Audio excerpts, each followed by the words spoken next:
behind Matt. Was it Colorado State? Where'd you go? Penn State, all right, who knows his stuff very well. We were talking about Joe Thomas. Now, he's 22 years old, and he never heard of Roosevelt Brown. But Joe Thomas retired today from the Browns, and my little buddy Matt, Eddie had never heard of Joe Thomas until about 10 minutes ago. But he put him as the best left tackle in the history of football. And I said, what? Come on now, let's calm down a little bit. At least Colin had the good sense he's a Brown. I mean, you can't put a Brown as the best left tackle in the history of football when every team he played on was 1-15. So there is some truth to that. But we were looking at the left tackles in football history, and we looked at Gil Brandt, and he's an expert, Gil. Gil has him 7 all time. Now, I had 3 ahead of him with top of my head. One of them being Jim Parker of the Colts. Look him up.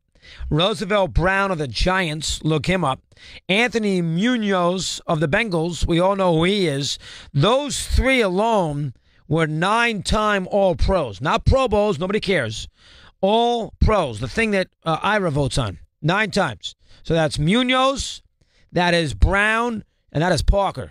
Now, the other 3 that Gil had ahead of him, Joe Thomas. I can look up how many All-Pros if you want to look at it from that perspective. The other 3 that he had ahead of him, Walter Jones of Seattle, Ron Mix, and that's a good one that I had forgotten about, Chargers, AFL, NFL, and Forrest Gregg of the Packers, which I'm shocked I forgot about. And he's got Ogden in there, too. I am not putting Ogden in there. First off, Ogden played guard a little bit. And he didn't play a ton. What did he play, Ogden? About 8-9 years? Is that what he retired early as well, Ogden? Jones made All-Pro 4 times. Ogden made All-Pro 4 times. How many times did Mix make it? He made it. Put the microphone on. Eddie, you can talk. Say Eddie's, I don't know what he's looking up. Maybe Mackinac Borg footage. Look at how many times did Ron Mix make All-Pro? 5-team All AFL 8 times. All AFL 8 times. Mm-hmm. All right, well, again, it's a little tricky because the AFL. He retired, what, 77, 78? 71. He retired that young, 71. All right, how many times did he make All NFL? All-Pro. Ron Mix? Yeah. There was no All-Pro. It was all AFL back then. Yeah, well, he played in the NFL, though, for 3 or 4 years. All right, so he made it 8 times. How about Forrest Gregg? Forrest Gregg has 7 All-Pros, 9 Pro Bowls. Nobody cares about the Pro Bowls, Matt. I know you wrapped up in that. They take 9 million tackles. A guy doesn't make it, he gets nominated as a Pro Bowl player. So Gregg is another one. So you have to put Gregg, Brown, Munoz, and Jim Parker. Remember those Colts teams, folks, in the 50s and 60s, they had great players at every individual position. That's the way. They had the great quarterback. They had Lenny Moore. They had Ray Berry. And they had Jim Parker. So they had a great lineman. They had a great receiver. I'm not even talking about tight ends. Matter of fact, why don't you put up Ernie Accorsi? Pop him up today, Eddie. Give you something to do. We won't talk about Giants pick because he doesn't like that. I won't put him in a tough spot. Gettleman's his buddy. Let's break down these offensive linemen. I'm into it. Give me something to do today. Can you do that? You know Ernie's number, Ed? No, I'm going to look it up in the phone page, the white pages there. I don't know online. if you know his number. Thanks. Call Bill. Bill has it. Anyway. Why don't we just bring Bill down? Yeah. So we want to rank Joe Thomas, who retires today. We'll get a chance to talk to Ernie about that. And he'll pop on. And we promised Ernie no Giant talk because he don't want to get involved. He's a consultant. You can't put him in that tough spot. Joey in Fredericksburg, Virginia, and he says hello, and he's on the air. Joey, good afternoon. How are you today, pal? Okay? Good. How you doing, doggy? All right, Joey. Thank you. What's happening now? What do you have for me? I want to get your take on NBA player comparison, but real quick, I wanted to ask you: has anybody mentioned that the top 5 movies here, The Usual Suspects? Yeah, nobody mentioned that. It's not my top. I mean, it's Chaz and everything else was in it. Obviously, Spacey. Movie, you had to see that movie while you were sharp. And I did not see that movie when I watched it late at night. I was half asleep, and you cannot see that movie under those circumstances. So I would need to go back and see that again, but I would not put that as my top 5 all time. I know people love it, but I would not put it at that level. Go ahead. Oh, yeah.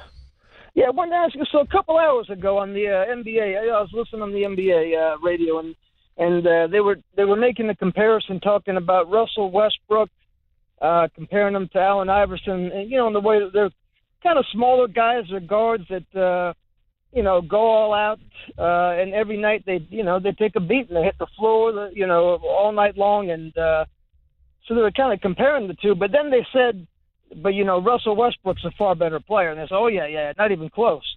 And I started to think, so,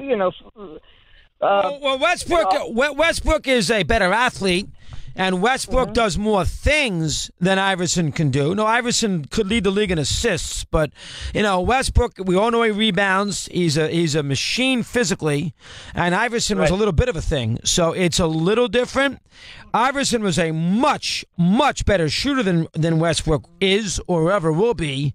Westbrook is much better going to the basket. Now listen, Iverson is the sort of player, beauty is in the eye of the beholder. He was the sort of player that needed to dominate the ball. So he would be great on a team that would, on the year that they made the final, it was all him. They had a bunch of role players and Allen Iverson, and that's the way Iverson liked it.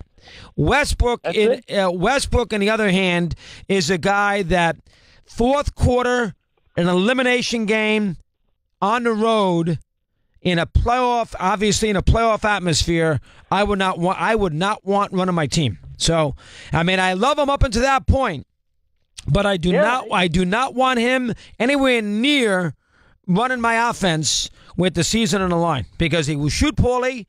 He'll take everything into his own hands. He won't trust his teammates unless he really has to, and I don't trust him. So in that spot, he's a little overrated. Iverson, I would trust to score in that spot, but Iverson will do everything by himself too. They're not prototypical point guards, to make a long story short. Go ahead. Yeah. Well, I was thinking that they both went to one NBA final. But, Westbrook, he went there when they still had Harden. And Harden, and they both lost in 5 games. The Sixers were beaten by a much better Laker team. Oh, God. And Oklahoma City played horrendously against the Heat. Horrendously in that series. But so Iverson had Aaron McKee that year, and maybe I can't think of it, but he didn't have a great supporting cast. You're right about McKee. I'd have to go look at the roster again, but as you said, it was a lot of no-name players on that team. We'd have to look. They beat the Bucks in the semifinals. The Bucks, had Robinson, Ray Allen, and Sam Cassell. They beat him in the 7th game. It was a scenario where, they were not a great team. They were a team that took advantage of a horrendous Eastern Conference and, scared the Lakers for a game or two, but ended up losing in 5 games. Iverson is not one of my favorites because, again, you loved his competitiveness and you had to put a knife in it. You had to stab him through the heart. That's how competitive he was, and that's how much he wanted to win. He had an assassin's bullet, but I didn't love the way he played because he didn't really make people around him better. He played great because he was great. He didn't make anybody else anywhere near him any better. Nobody got good. Look, I can't even tell you who the rest of his teammates are. I forget.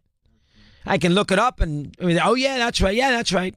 But nobody ever distinguished themselves on Robertson's. He had Edgar. He had Snow on his team, the guard they got from Seattle. And he had Larry Brown coaching, but he never made anybody around him a better player. Now he won the MVP. Keep that in mind. He discovered 31 a game. He won the MVP. Here's Frank in Colorado. He's with us here on Mad Dog Unleashed. Frank, good afternoon. How are you today? Chris, enjoying the show as always. In my top 5. Never mentioned is a Tony Scott film. It was actually sold. The screenplay was sold by Quentin Tarantino, and it was my favorite of all of his. And it was that film that seeded the rest of his movies as far as getting him, Quentin Tarantino, off, and that was True Romance. Yeah, I'm not as familiar with that. I know we all know about Inglourious Bastards. I am not familiar with that True Romance. I should know more about it. Go ahead.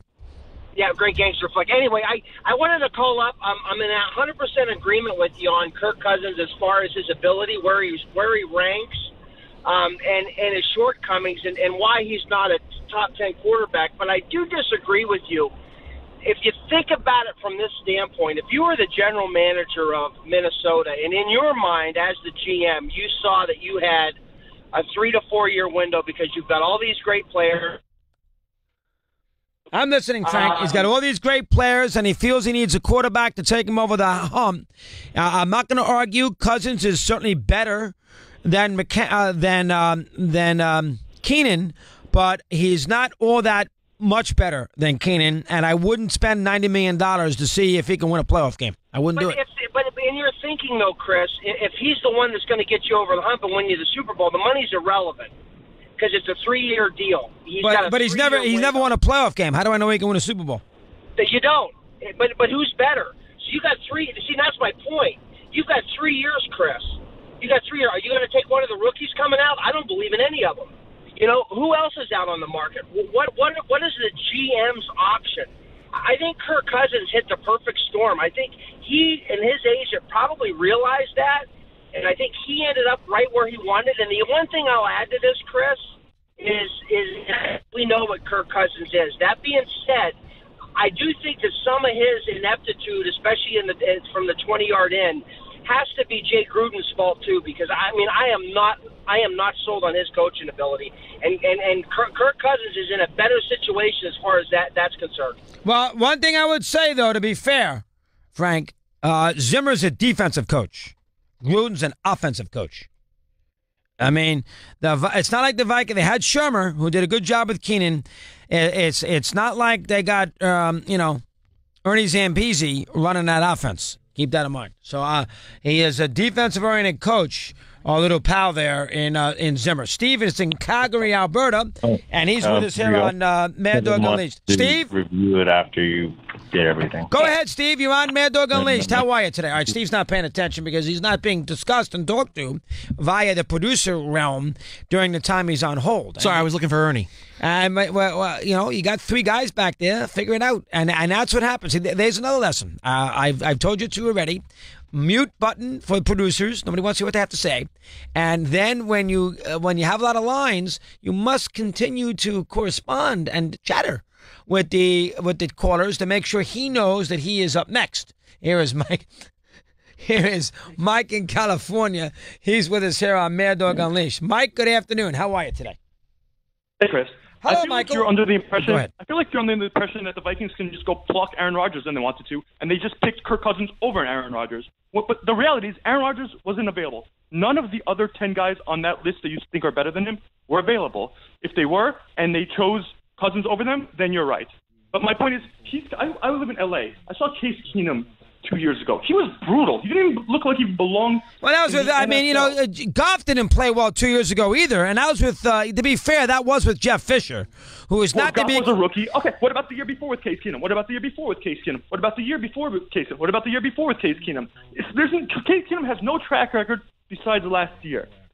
Case Keenum improved quantum leaps when he joined the Vikings. Is it possible that another guy could join the Vikings and make another leap? Like Kirk Cousins? Well, I mean, it would be a little harder because their offensive coordinator is no longer there. He went to the Giants. So you want to give Shermer a little credit for the development of Keenan, to be fair. So you don't have him now, and you have a new offensive coordinator who nobody knows if he's going to get the job done as well as Shermer did. So let's be fair from that standpoint. It's not the same coaching staff.